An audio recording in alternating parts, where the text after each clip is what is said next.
Good morning, ladies and gentlemen. Welcome to the Code Enforcement Special Magistrate hearing. Please stand for the Pledge of Allegiance. I pledge allegiance to the flag of the United States and to the republic for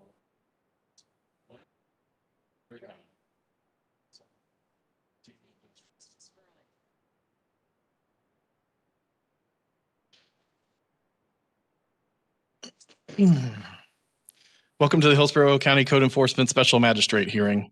When addressing the magistrate, please state your name, address, and speak clearly into the microphone. If you are planning to speak during this hearing, you must sign the speakers list located at the front door or online so your case can be called. Any person who decides to appeal a decision of the Code Enforcement Special Magistrate will need a record of the proceedings.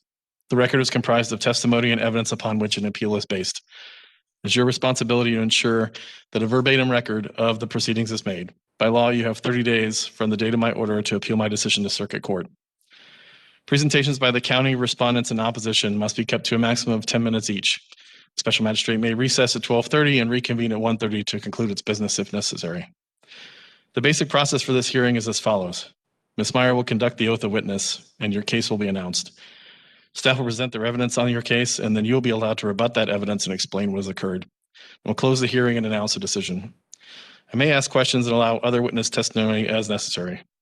Depending on my order, the county staff may later have to conduct an inspection to see if you have complied. If the staff believes you have not complied, you will receive a notice in the mail. By law, you have 10 days to contest that notice. Otherwise, it will be considered correct and a lien may be filed against your property. For false alarm or water resources cases, if you've not complied by paying the past due burglar false alarm fine or water resources penalty fine within the time ordered, you will receive a notice in the mail. By law, you have 10 days to contest that notice. Otherwise, it will be considered correct and a lien may be filed against your property. If you have any questions, these rules are outlined in Hillsborough County Codes of Ordinances and Laws, Chapter 14, Article 2, Section 14. And before we begin, please silence all electronic devices. Ms. Meyer, first order of business is to approve the minutes from the March 5th, 2021 meeting. I so approve.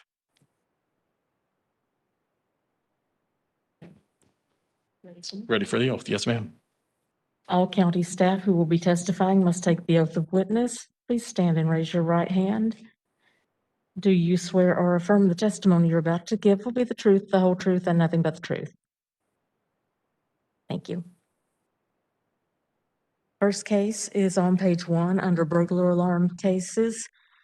Number 1, case number BA 117750A, and the owner is Cassandra Robinson.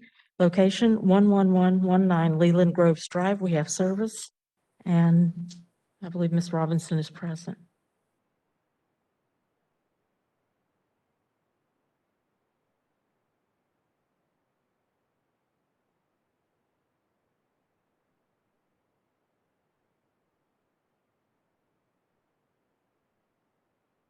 Good morning. Raise your right hand, please. Do you swear or affirm the testimony you're about to give will be the truth, the whole truth, and nothing but the truth? Yes. And state your name and address. My name is Cassandra Robinson. My address is 11119 Leland Grove Drive, Riverview, Florida, 33579. Thank you. Tina Burney, Hillsborough County Consumer Veteran Services, case BA 117750A, data false alarm 12/15/19, 12/20/19, 1/2/20, 2/6/20, 6/10/20, 6/24/20, service 10/28/20, outstanding 2,870, no additional violations. Thank you. Ms. Cassandra, what would you like to tell us? I did set a payment arrangement, but things is very hard with me. I'm the only income in my home. I'm single, so things has been really hard. So I just didn't have the money to pay it. Okay. What type of terms or payment terms would help you out with what you're I would currently going like through? to set up today $50, and if I could do more, then I'll make more payments on it. But I don't want to tell you more and then I can't afford it. Well, I understand, but what I'm going to do is I'm going to give you a total amount of time in which to pay the amount due. So how you pay it and the increments that you pay it are Okay. completely up to you. I'm just letting you know that you have a penalty fine of almost $3,000. So At $50 a month, it might take you quite a bit of time to do that. And I don't know that we can set up those kind of terms. Okay. So from a time standpoint, how long do you think it might take you to get that completed? Honestly, don't know.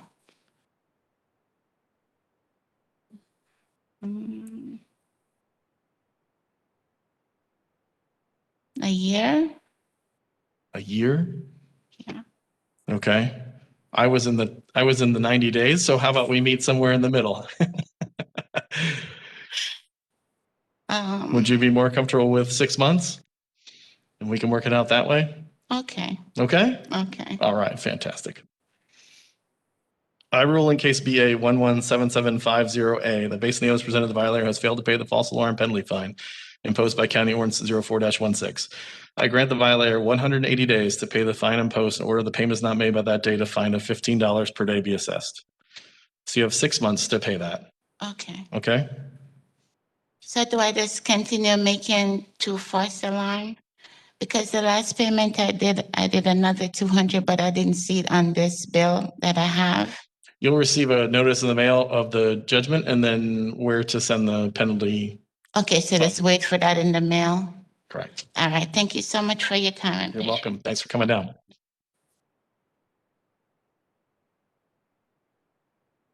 Turn to page 3, number 5, case number BA 116505. The owner is Volusia County Enterprises, LLC. And the violator is M&H Mobile, location 4002 Orient Road. We have service, and there is a party signed in for this case. Come up now if you're here for this case.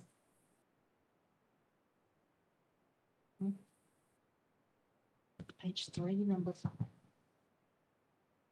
Good morning. Raise your right hand, please. Do you swear or affirm the testimony you're about to give will be the truth, the whole truth, and nothing but the truth? I do. And state your name and address. Milton Hempstead. The business address is 4002 Orient Road, Tampa, Florida. And are you representing M&H Mobile? Yes, I am. Okay, thank you. Can he please restate his name for the record? Milton Hempstead. Thank you. Case BA 116505, data false alarm 3/18/20, 3/20/20, service 12/21/20, amount due 175, no additional outstanding violations. Good morning, sir. What'd you like to tell us? What I was going to say is that I don't understand why it's a false alarm when it was confirmed with ADT, that service that I use, that someone had tampered with my doors. I do have a lot of homeless. It's a gas station. So I do have a lot of homeless that's around there. So I'm assuming, I don't know if somebody was trying to grab at the doors or actually trying to get in. And so I asked ADT about it and they said, no, those are good alarms. I checked my systems and they said the motion detectors are working fine. And so somebody had to be doing something in order for them to go off. Do you know if the police came or if there was any report filed, or do you have any paperwork saying that ADT checked your system? Not, but I guess I can ask them if they can show a record of it, that they came out. Because that's all I did. I called them and I told them, I said, hey, these the alarms go off. And they said, well, only thing we can do is come and check the system. And because when I got the first notice, and I said, is there a problem with the motion sensors or anything? And they said they checked the system and everything is working fine. So they said it had to be something to make them go off. You understand even if they go off, that you're still liable for that if they're going off, correct? But isn't that why they go off? I mean, if something is happening, or maybe I'm not understanding correctly. As far as the penalty fine? Yeah, yeah. Ms. Bernie, were they originally submitted as? It's a false alarm only if the sheriff comes out and sees there's not an emergency, then they consider it a false alarm. So if they see evidence of somebody trying to break in or something, then it won't be cleared as a false alarm. So in this case, both on the 18th and the 20th, that occurred. Okay. I mean, but I don't know. I don't know. That's why I say I don't understand if ADT is telling me that something occurred to make the alarm go off. I mean, how do I stop that? Because I mean, I even try to do the thing of, well, who's going to pay for this when I got you guys notice? And then they said, well, our system is working fine, which means that something did happen to make the alarms go off. I totally understand where you're coming from. However, if folks came out and responded to the call and there was nothing there for them to do, that's how it's listed as a false alarm call. So there could have been something that actually happened, but by the time the officers arrived, there was no activity. I don't know. I can't forecast that for you. So that means you have to pay because they didn't see nobody there? Correct. Then what good is your alarm system? I mean, if it goes off, it's going off because somebody is attempting to break in the property. Correct. When the officers arrived, they didn't find any activity, so they listed it as a false alarm violation. So what? I still don't get it because, like they said something must have occurred in order for the alarms to go off because all my sensors are working correctly. They said. I don't have a crystal ball. I'm not quite sure what did or didn't occur, but in regards to the officers coming out to the property, determining when they got there that there wasn't any activity or it was a false alarm, that there was. I mean, because I know like on both the occasions, I was there too. And yeah, we looked around inside and didn't see anything, but there was something though. I mean. So you were present for both of these on the 18th and the 20th of March in 2020? Because they called me too. When the alarm goes off, they called me also. So you were there when the officers arrived? Yeah, I got there. And they deemed that there was no incident. You didn't see anything. They didn't see anything. Well, they didn't say nothing. They just asked me to open up the store. I opened up the store. We walked around the store, and then they were just like, "Okay, whatever happened, nothing's happening now." And then it left it as that. And then that's when after that, Contacted I got the notice, and I was like, "Well, what's going on?" So then that's when I contacted ADT and said, "Hey, I got this notice about the alarm going off, and there's a fine attached to it." And then that's when they sent somebody out, they checked the system, and they said, well, everything's working A-okay, so something occurred in order to make the alarm go off. Because like I said, I was there too, because they called me also. And you don't have any paperwork from ADT saying that it's been serviced and that there was no errors or anything like that? No, I don't. I didn't know I needed that. I didn't. Okay. I understand where you're coming from, and I hope you understand the position of the county. So if we don't have some sort of check and balance for false alarms, then our fine officers in blue will be spending the majority of their time running around looking at incidents where there's nothing to look. So the idea is to try to make sure that the system is valid and that people are being held accountable for the system being effective. I would be okay with cutting the penalty fine in half, being that you don't that there's some confusion in regards to whether or not it was, truly an issue or there was somebody actually, like you said, shaking the doors or whatever, causing the fine to go off or causing the alarm to go off. And you haven't had any incidents since that time, correct?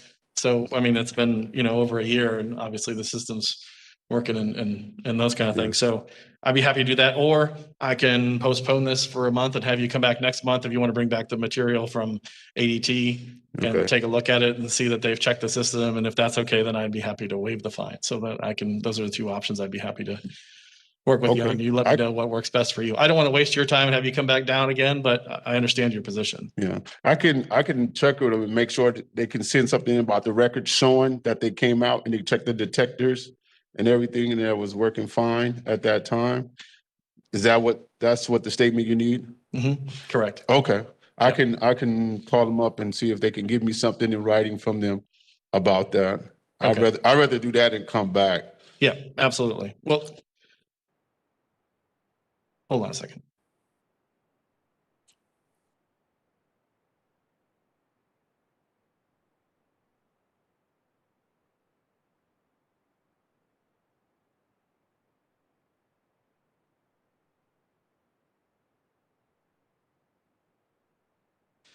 Here's what we're gonna do. I'm gonna go ahead and rule for the reduction in fine and give you a little bit of extra time. And then you'll get a notice in the mail, and Miss Bernie handles all of those things. So once you get that, if you send the paperwork for ADT showing that it was serviced shortly after that time to her, then she can remove the case and we'll be done. That way you don't have to come back. Either you pay the reduced fine or you show the paperwork and this goes away. Okay, Okay? all right. All right. I rule in case BA 116505, the base of the evidence presented, the violator has failed to pay the false alarm penalty fine imposed by County Ordinance 04-16. I grant the violator 45 days to pay the fine imposed. Order if payment is not made by that date, a fine of $15 per day be assessed. And also note that the violator will be sending in paperwork showing that the alarm company did service the alarm within the time frame that these false alarms were done, and if that paperwork is validated, that this case be dismissed. Well, okay. Is it the same amount though? If I'm sorry. Oh. It's 8750. 8750. okay, Yep. Okay. And Awesome. just wait for something in the mail. Yep. You'll get that from Miss Bernie. Okay. Yes.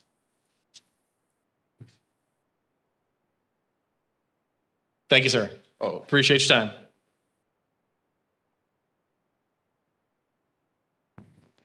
Next case is on page 22, number 42, case number L206022. The owner is Two Docs and ANRPH LLC. It also shows the violator with the same name. That was clerical error.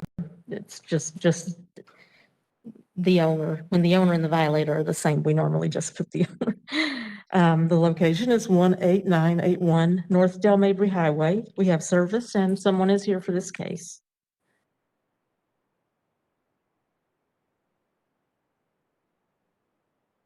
Good morning. Raise your right hand, please. Do you swear or affirm the testimony you're about to give will be the truth, the whole truth, and nothing but the truth? Yes, ma'am. And state your name and address. My name is Sohal Shah. I am one of the owners of the LLC. My home address is 18915 Glazing Globe Lane, Lutz, Florida 33558. The business address is 18981 North Del Mabry Highway in Lutz, Florida as well, 33548. Thank you. Ms. Hall.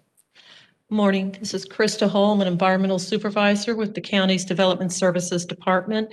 This is case L206022. Property owner and violator is Two Docs and RPH LLC.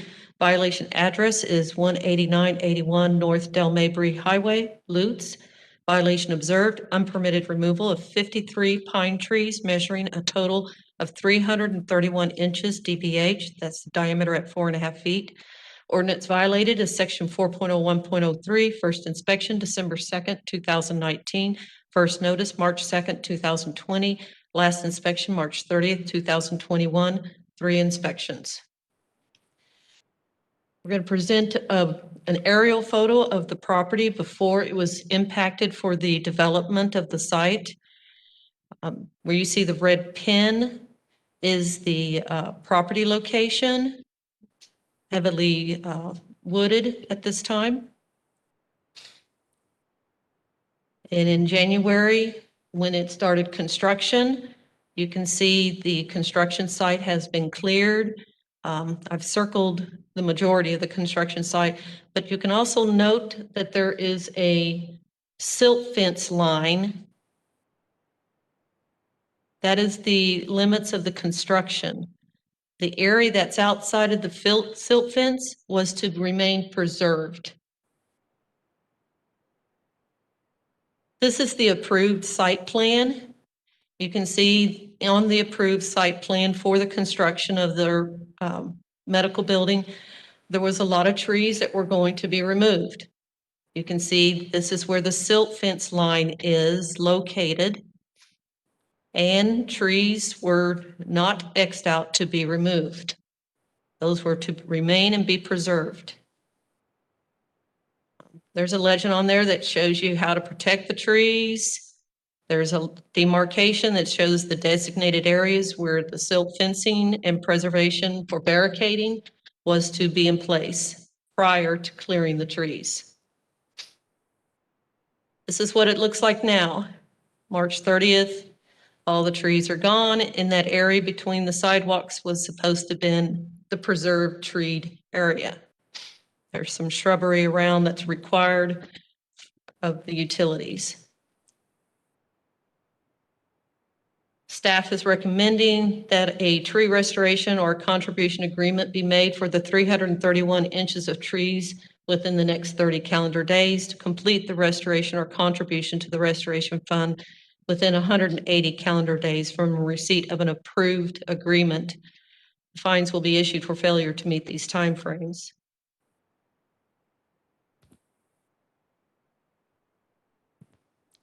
Just for clarification, Ms. Hall, can you go back to the site plan? Everything between this, what the picture showed as, the aerial showed as the silt fence and street side was supposed to remain. Yes, sir. And is that 53 that are in there?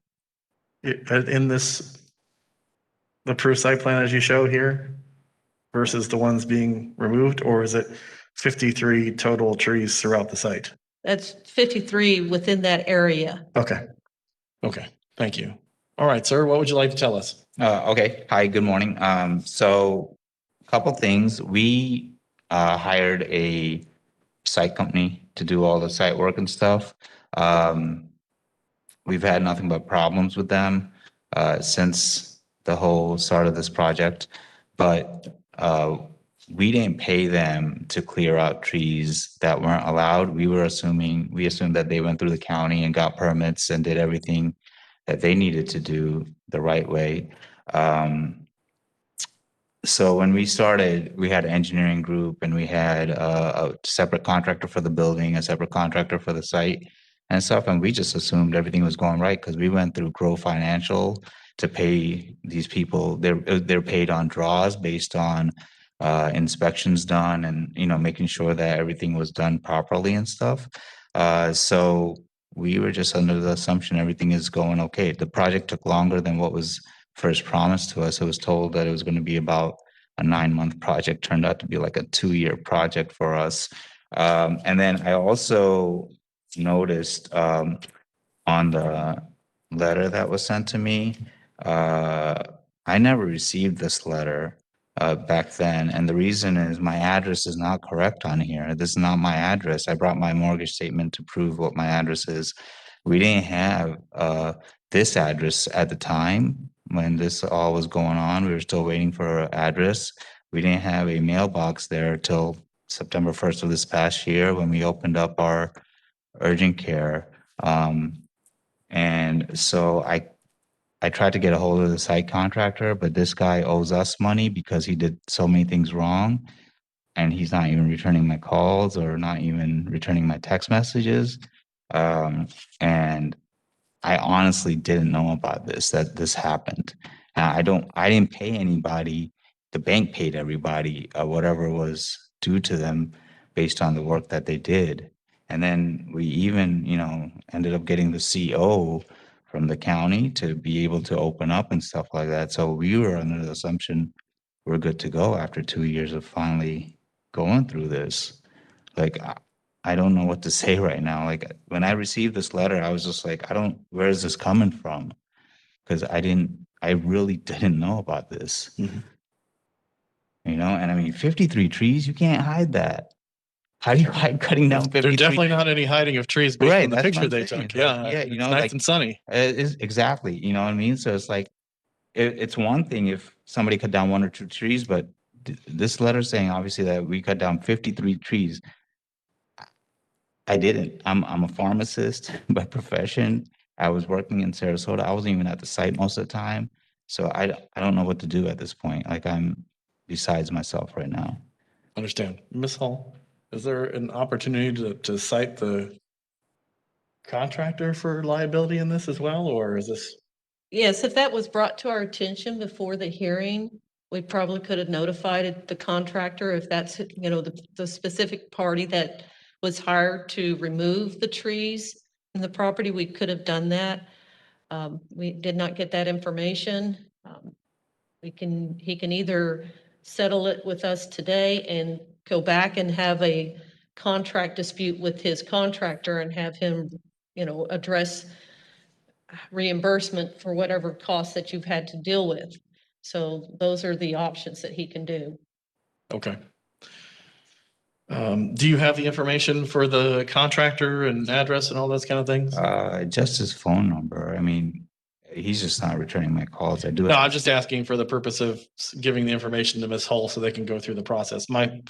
I would be inclined to put this on a hold for 30 days Okay. or 45 days to give us a chance to serve the contractor as well, to have them come in too. Okay. And then that way, might be able to work something out Okay. between the two. Obviously, you understand at the end of the day, you're ultimately liable. It's your property. I know. But I know. if there's somebody else, or there's another party that needs to be held accountable here, I'd be happy to push this along to see if we can do that. Right. It wouldn't totally release you, but it would, hopefully, if we can get their cooperation, I would need your copy of your contract and their business mailing address. Okay, sure. I can get that to you. Krista. That's Wayne Doyen, the inspector. Morning, Wayne. Morning. Sir, I need to ask a question. Who is Jay Gallagher? Who is who? I'm sorry. Jay Gallagher. I don't know. Okay, because Wayne, this, hold on just a moment. Wayne, did you take the oath when I administered? I did. it? Okay, great. Thank you. because we have a receipt on May 4th, 2020, being, our notice of violation was received and signed for by a Jay Gallagher at 2 Docks and RPH LLC. I don't know who that is. I have no relation to that person. This was the address that was on file, 3959 Van Dyke Road. Van Dyke, you said? Yeah. Yes, Van Okay, so Dyke. that was, Van Dyke was a PO box that we were using. So we had that, but I don't know who Jane Gallagher is, to be honest with you. I think it was the agent that signed for it for you guys, which Okay. Yeah. would count as service. So Yes. I just wanted to put that out there. Okay. Yes, sir. Thank you. Yeah.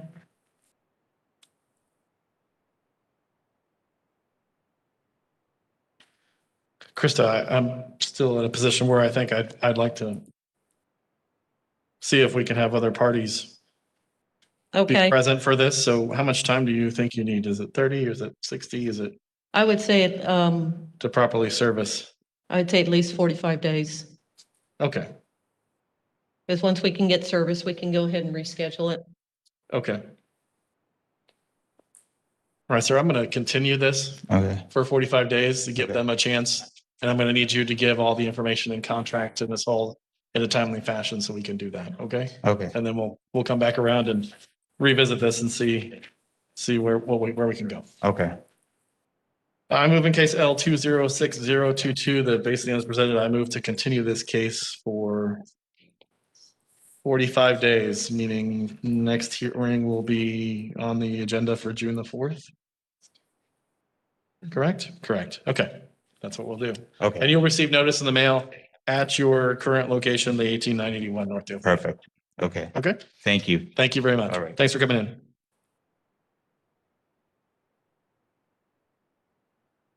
Okay, I don't believe we have any other citizens present, so we will go back to the beginning of the agenda. Turn to page 1, number 2, case number BA 96876A. The owner is Jesus Martinez and Nilda Fortier, 9117 Bay Meadow Court. We have service and no one is present. Case BA 96876A, data false alarm 5/28/20, 5/30/20, 6/8/20, 9/7/20, 9/8/20, service 12/21/20, amount due 1,550, additional outstanding violations 2,300. What were the dates for the additional outstanding?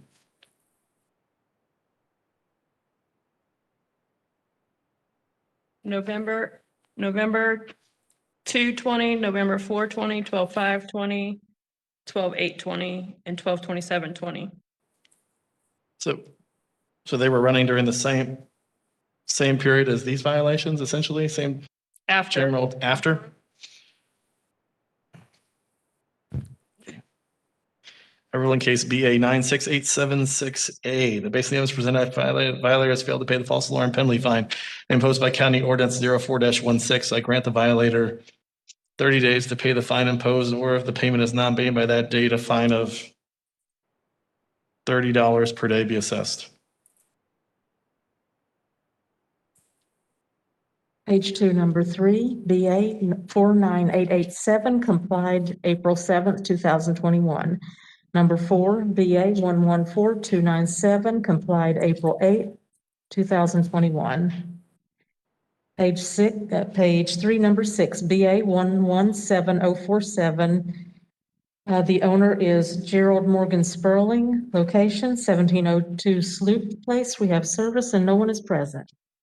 Case BA 117047, data false alarm 2/8/20, 3/8/20, service 10/20/20, amount due 175, no additional outstanding violations. Is the first violation 75 and the second is 100? Is that how that Correct. works? Okay. I rule in case BA 117047, the base of the evidence presented, the violator has failed to pay the false alarm penalty fine imposed by County Ordinance 04-16. I grant the violator 30 days to pay the fine imposed. In order, if that payment is not made by that date, a fine of $20 per day be assessed. I'm sorry, Mr. Lawrence, how many days was that? 30 days, $20 per day. Thank you. Thank you. Turn to page 4, number 7, BA 119995 complied April 7, 2021. Number 8, BA 121172. The owner is Donna DeVivo, location 14804 Grimsby Place. We have service and no one is present. Case BA 121172, data false alarm 6/24/20, 6/26/20, service 12/17/20, amount due 175, no additional outstanding violations. I rule in case BA 121172, the base of the evidence presented, the violator has failed to pay the false alarm penalty fine imposed by County Ordinance 04-16. I grant the violator 30 days to pay the fine imposed, or if the payment is not paid by that date, a fine of $20 per day be assessed. Page 5, number 9, BA 121931. The owner is Palms at Sand Lake LLC, and the violator is DeVorn Watkins, location 1434 Court of Flags Court. We have service on both parties and no one is present. Case BA 121931, data false alarm 5/18/20, 5/19/20, service 12/17/20, amount due 175, no additional outstanding violations. I rule in case BA 121931, the base of the evidence presented, the violator has failed to pay the false alarm penalty fine imposed by County Ordinance 04-16. I grant the violator 30 days to pay the fine imposed, or if the payment is not made by that date, a fine of $20 per day be assessed. Number 10, BA 39417. The owner is Elizabeth Ekine Harry, 8535 Deer Chase Drive. We have service and no one is present. Case BA 39417, data false alarm 2/22/20, 4/10/20, service 11/3/20, amount due $175, no additional outstanding violations. I move in case BA 39417, the base of the evidence presented, the violator has failed to pay the false alarm penalty fine imposed by County Ordinance 04-16. I grant the violator 30 days to pay the fine imposed. In order, if that payment is not made by that date, a fine of $20 per day be assessed. Page 6, number 11, BA 107947A. The owner is Ramon Anzardo Portelas, 2012 Clary Circle. We have service and no one is present. Case BA 107947A, data false alarm 3/12/20, service 11/4/20, amount due $100, additional outstanding violations 175. I move in case BA 107947A, the base of the evidence presented, the violator has failed to pay the false alarm penalty fine imposed by County Ordinance 04-16. I grant the violator 30 days to pay the fine imposed, or if that payment is not made by that date, a fine of $15 per day be assessed. Number 12, BA 88014 complied April 5th, 2021. Page 7, number 13, BA 107133. The owner is Fame Ventures Incorporated, LLC. The violator is Mar Rains Edal, 206 Beverly Boulevard. We have service on both parties and no one is present. Case BA 107133, data false alarm 6/23/20, service 12/22/20, amount due $75, no additional outstanding violations. I rule in case BA 107133 that based on the evidence presented, the violator has failed to pay the false alarm penalty fine imposed by County Ordinance 04-16. I grant the violator 30 days to pay the fine imposed. Order if that payment is not made by that date, the fine of $15 per day be assessed. Number 14, BA 116919. The owner is Sarah Spurlock, 710 Westwood Lane. We have service and no one is present. Case BA 116919, data false alarm 4/22/20, service 12/28/20, amount due $75, no additional outstanding violations. I've ruled in case BA 116919 that based on the evidence presented, I find the violator has failed to pay the false alarm penalty fine imposed by County Ordinance 04-16. And grant the violator 30 days to come into compliance. I'm sorry. I grant the violator 30 days to pay the fine imposed. Order the payment is not made by that date, a fine of $15 per day be assessed. Page 8, number 15, BA 117398. We do not have service on our hearing notice for this case, so we will reschedule it for a future hearing. Thank you. Number 16, BA 118895. The owner is Daniel Timothy Powell, 11130 Leland Groves Drive. We have service and no one is present. Case BA 118895, data false alarm 3/29/20, service 11/2/20, amount due $75, no additional outstanding violations. I rule in case BA 118895 that based on the evidence presented, the violator has failed to pay the false alarm penalty fine imposed by County Ordinance 04-16. I grant 30 days to pay the fine imposed. Order the payment is not made by that date, a fine of $15 per day be assessed. Page 9, number 17, BA 119570, complied April 7, 2021. Number 18, BA 120247. The owner is Patrick J. Russell, 4506 West Burke Street. We have service and no one is present. Case BA 120247, data false alarm 5/21/20, service 12/21/20, amount due $75, no additional outstanding violations. I rule in case BA 120247 that based on the evidence presented, the violator has failed to pay the false alarm penalty fine imposed by County Ordinance 04-16. I grant the violator 30 days to pay the fine imposed. Order if the payment is not made by that date, a fine of $15 per day be assessed. Page 10, number 19, BA 120276, complied March 19, 2021. Number 20, BA 120762, complied March 30th, 2021. I'm sorry, that was 2021 on the prior one also. Page 11, number 21, BA 121030, complied March 31, 2021. Number 22, BA 13970, complied April 6, 2021. Page 12, number 23, BA 36361. The owner is Iglesia de Dios Tropical Acres in Riverview Incorporated, 12214 Balm Riverview Road. We have service and no one is present. Case BA 36361, data false alarm 2/16/20, service 10/30/20, amount due $75, additional outstanding violations 100. I rule in case BA 36361 that basically it was presented by violators failed to pay the false alarm penalty fine imposed by County Ordinance 04-16. I grant the violator 30 days to pay the fine imposed. Order if the payment is that made by that date, a fine of $20 per day be assessed. Number 24, BA 41995. This case complied March 30th, 2021. Page 13, number 25, BA 44813D, complied March 31st, 2021. 26, BA 45058. The owner is Brandon Shopping Center Partners Limited, and the violator is Sephora, 605 Brandon Town Center Mall. We have service on both parties and no one is present. Case BA 45058, data false alarm 5/23/20, service 12/21/20, amount due $75, no additional outstanding violations. Ruling case BA 45058, the base evidence presented the violator has failed to pay the false alarm penalty fine imposed by County Ordinance 04-16. I grant the violator 30 days to pay the fine imposed and order if that payment is not made by that date, a fine of $15 per day be assessed. That was $15. $15, yes, ma'am. Page 14, number 27, BA 94869 complied March 23rd, 2021, and that concludes the false alarm cases.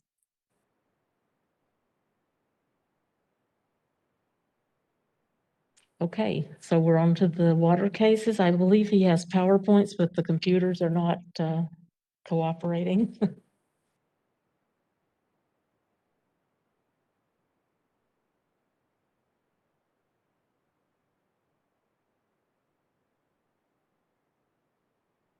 Do we have anyone waiting online? Based on that, let's take a 10-minute recess and see if we can get the computers up and running. All right, we're adjourned, 10 minutes.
We are back in session. Please call the next case. Page 15, number 28, WR 2000213, complied April 5th, 2021. Excuse me, 2021. Number 29, WR 200432. The owner is AMH 2014-1 Borrower LLC. Location 11262 Creek Haven Drive. We have service and no one is present.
Okay. Carmine Pisano with Hillsborough County Code Enforcement. The case of WR 2000432.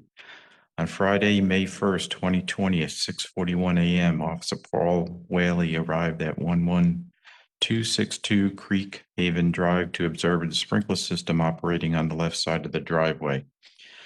This was conducted on a non-watering day. A notice of violation was sent out on 5/4/2020. Default letter was sent at 7/13/2020. The hearing was sent by notified by certified mail on 1/28/2021. The fine is $100. Any previous violations? No, this is the first.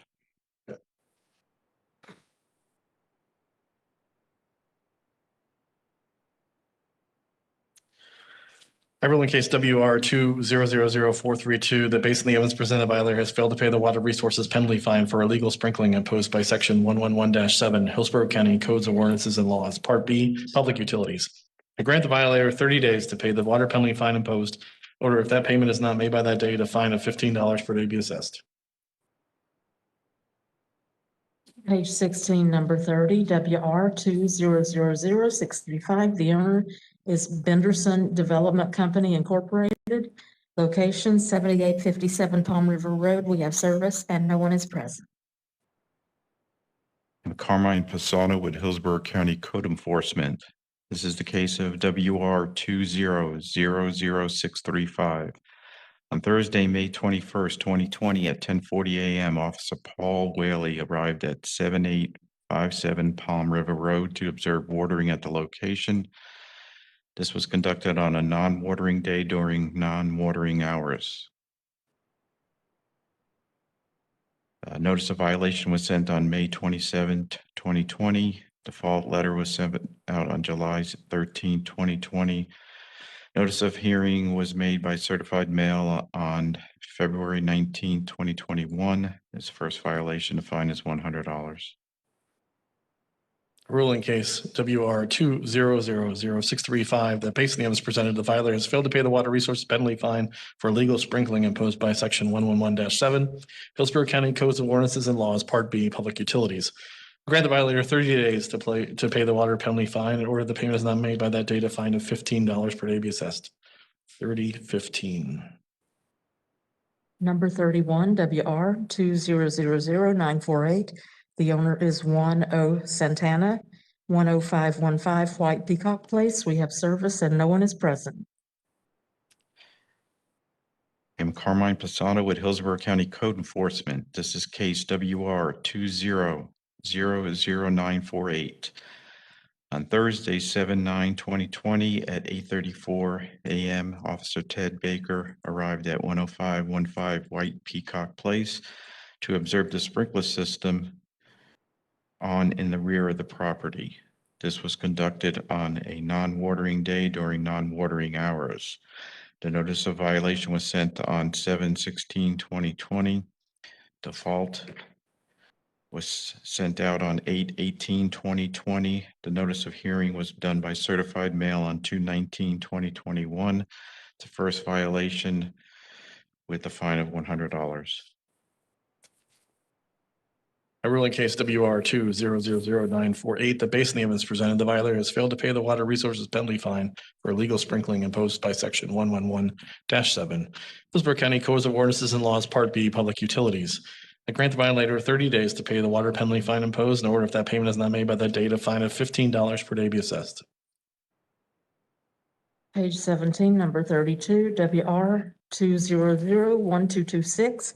The owner is HPA2 Borrower 2020-1 ML LLC. Location 11409 Blue Lilac Avenue. We have service and no one is present. I'm Carmine Pisano with Hillsborough County Code Enforcement. This is the case of WR 2001226.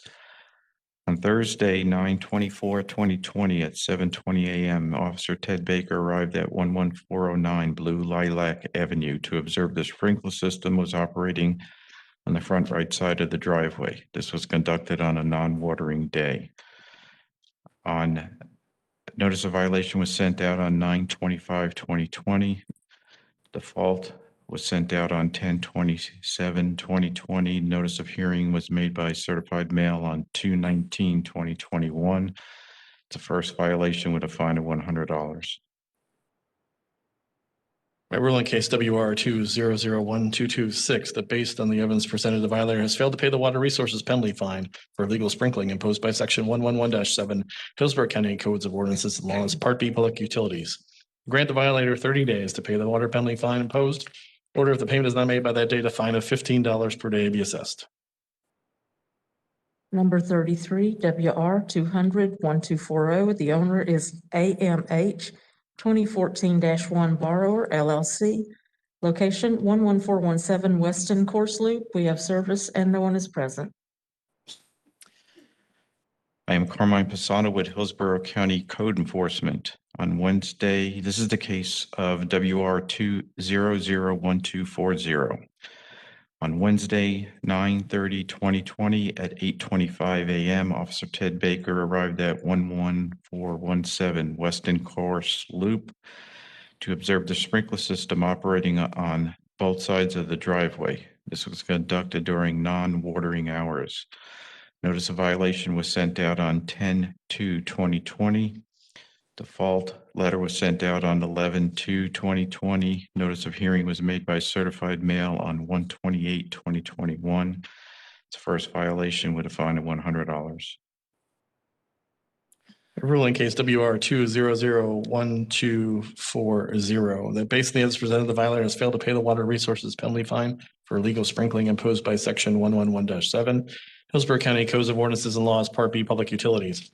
Grant the violator 30 days to come into compliance. I'm sorry, did it again. That's twice today.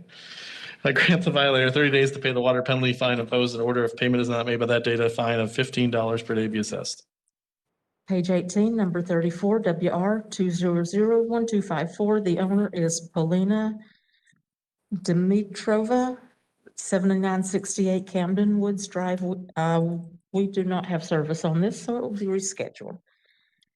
Number 35, WR 2001381. The owner is JP Morgan Chase Bank National Association, 10391 Big Bend Road. We have service and no one is present.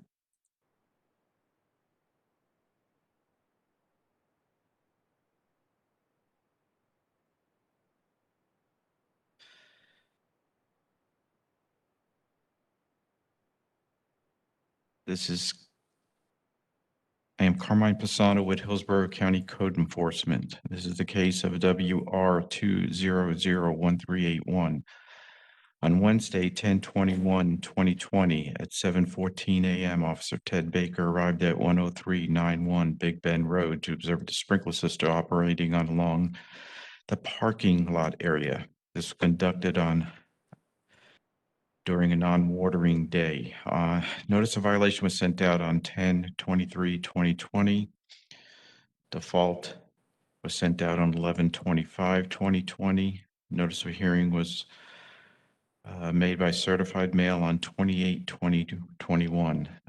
This is the first violation of $100. There's a subsequent case down the line here that would be the second, but this is the first of two. We have two cases today. Yes, sir. Oh. The second will be the second violation of $200 fine to yet to be presented. Excellent, thank you. I rule in case WR 2001381 that based on the evidence presented, the violator has failed to pay the water resources penalty fine for illegal sprinkling imposed by section 111-7 Hillsborough County Codes of Ordinances and Laws, Part B, Public Utilities. I grant the violator 30 days to pay the water penalty fine imposed. Order if payment is not made by that date, a fine of $20 per day be assessed. Page 19, number 36, WR 2001391. The owners are Osama Mohammed Al-Tamimi and Mesa Haas Al-Balarish, 7403 Pearly Everlasting Avenue. We have service and no one is present. Officer Sally, Hillsborough County Code Enforcement. Thank you, Susan, for pronouncing the owner's name because I couldn't do it. But on October 28th, 2020, 0900 hours, I responded to 7403 Pearly Everlasting Ave for an anonymous complaint in regards to a sprinkler system constantly running. Upon my arrival, I observed a sidewalk in the front yard in front of the residence was soaking wet. The sidewalk had a large puddle of water and the grass had puddles of water as well. While I was there, the sprinkler system came on, which was a non-watering day. That day was a Wednesday and their watering days are Monday and Thursday. As of March 30th, a posting was signed by the owners and here we are today. Officer Sadler, based on your observations at the property, in your opinion, it seems to be excessive? Is this excessive from some of the things you've seen before, or? This is my first time there, so I mean, if you look at the pictures, it seems like it's been running for a while because you got a lot of mildew build up there. Mm-hmm. So it looked like it's been running for a while. Okay, thank you. Mm-hmm. I rule in case WR 2001391 that based on the evidence presented, I find the violator has failed to pay the water resources penalty fine for illegal sprinkling imposed by section 111-7 Hillsborough County Codes of Ordinances and Laws, Part B, Public Utilities. I grant the violator 15 days to pay the water penalty fine imposed. Order if that payment is not made by that date, a fine of $20 per day be assessed.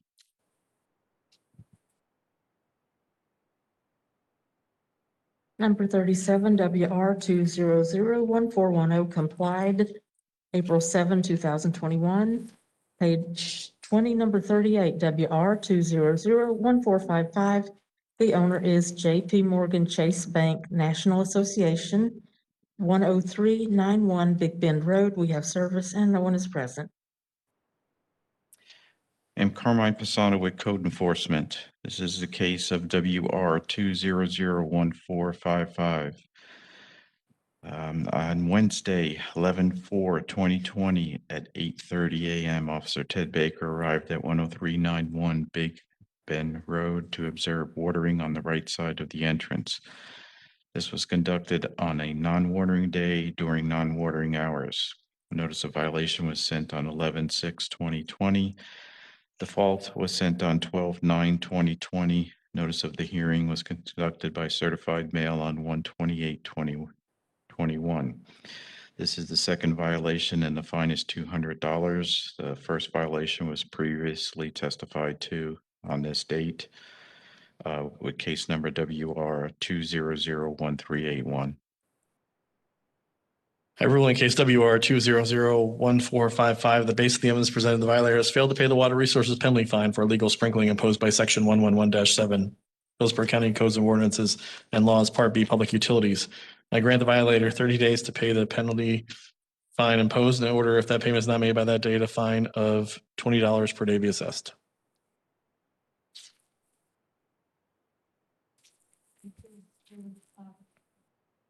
That concludes the water cases, and we'll move on to the L cases next.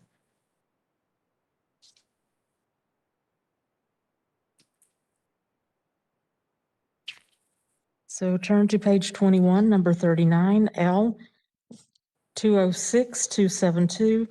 The owner is Jose Luis Gallardo, 12713 Thenodisassa Road.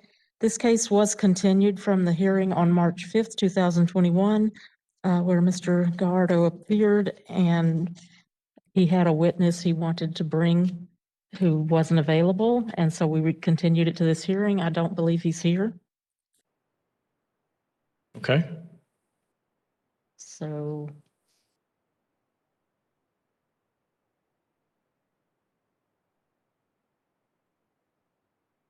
It's Krista Hall with the Development Services Department, case L 206272. Property owner and violator is Jose Luis Gallardo. Violation address is 12713 Thenodisassa Road in Thenodisassa. Violation observed is unpermitted removal of 13 trees measuring a total of 237 inches DBH. That's diameter at 4.5 feet. Ordinance violated is section 4.01.03, first inspection, August 13th, 2020. First notice, August 30th, 2020. Last inspection, April 8th, 2021. Inspections conducted 3. On August 13th, Jim Rauch was on the property. He identified unpermitted tree removal, numerous debris of live tree removal. Some were close to the house. Several were significant sizes. That one was at least 48 inches. And you can see the live debris of the materials. Recently, Jim Rauch was on the property. If he wants to explain what he saw out there at the last inspection, it's my understanding that he talked to the property owner and they identified conditions of some of the trees that merit reduction. And so we have reduced our agreement for replacement to 100 inches of trees within 30 calendar days. Jim, would you like to explain your meeting with the Gallardos since they are not here today? Morning, Jim. No, Jim Rauch was on there. Jim, do you have your speaker on? All right, let's try that again. Jim Rauch, Hillsborough County. I was on site yesterday, met with them, and they showed me photos of damage to the house and one of the vehicles that had happened. They said it was during the weekend. We had a localized storm event, and some of the limbs came down on the house. So the neighbor had a boom truck and said he would help them to clean it up. So he went out there and they just felt it was safer to cut the trees down and on the weekend, so they didn't contact anybody. There were several trees on site that I didn't cite for condition because they were in pretty poor shape. You could tell from the fungus evident in the stumps. And so I agreed with them to reduce the fine amount if they agreed to plant some trees back on site. And we took off 2 of the larger trees that were next to the house that damaged the house. Because I could understand where if large limbs fell on the house, you would feel need to remove it. So we agreed on reducing it. Excellent. Thanks, Jim. Thank you. Everybody wants a neighbor with a boom truck. That's nice to have a neighbor like that. Absolutely. Yes, I did receive an email from them first thing this morning. They agreed to plant 25 trees back on the property that will be a sufficient size that we can meet the 100 inches. And so I've asked them to respond back to just provide some clarity on when they'll be planting the trees and how many trees and the type and size. So they'll be responding back. So I expect that agreement to be finalized within a few days. I hadn't changed this recommendation, but at least that gives them time to get the agreement for them to understand the type of trees that should be coming back on the property and to complete the restoration within 90 days after that. They sound like they will do that pretty quickly. Okay, so you're still comfortable with all the timelines shown here? Yes, sir. Fantastic.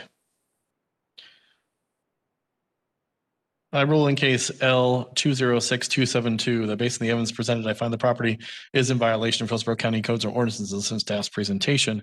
Further, based on the gravity of the violation, the actions taken by the violator and the violator's history concur with staff's recommendations and order the violator to submit a compliant tree restoration and or contribution agreement for 100 dBH inches of trees within 30 calendar days, and to complete the restoration and or contribution to the restoration fund within 90 calendar days from receipt of approved agreement.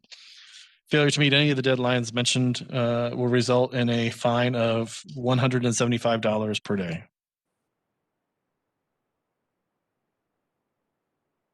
Next case is number 40, L 195807. The owner is THR Florida LP, 12841 Stanwick Circle. We have service and no one is present.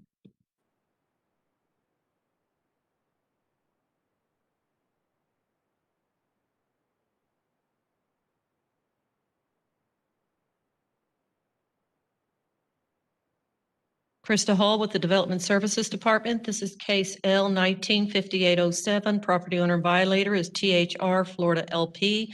Violation address is 12841 Stanwick Circle in Tampa. Violation observed is a required lot tree is deficient per the Land Development Code for West Hampton subdivision. Ordinance violated is section 6.06.03. First inspection is December 16th, 2019. First notice, December 18th, 2019. Last inspection was April 7th, 2021. 4 inspections were conducted. First inspection, actually the first inspection was back in 2019. There wasn't any photos taken at that time, but the follow-up inspection in April 1st, 2021 by Wayne Doyne showed that no additional shade trees are provided on this lot. You can see that there are palm trees. The code allows 50% of the lot to have palm trees, but the other half, which is 2 trees required for this lot, needs to be at least a shade tree.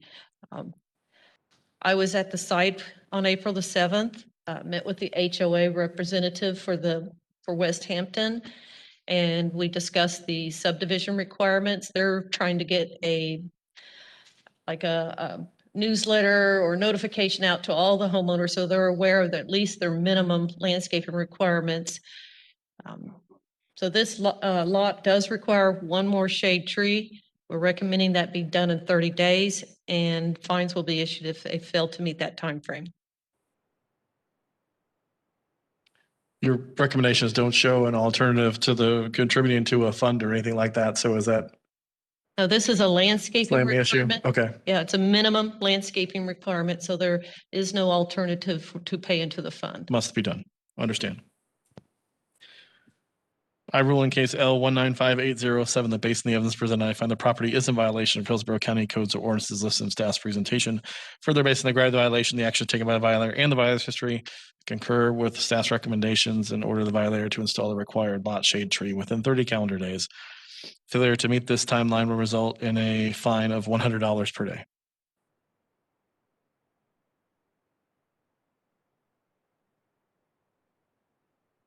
Turn to page 22, number 41, case number L205895. This case was pulled per staff.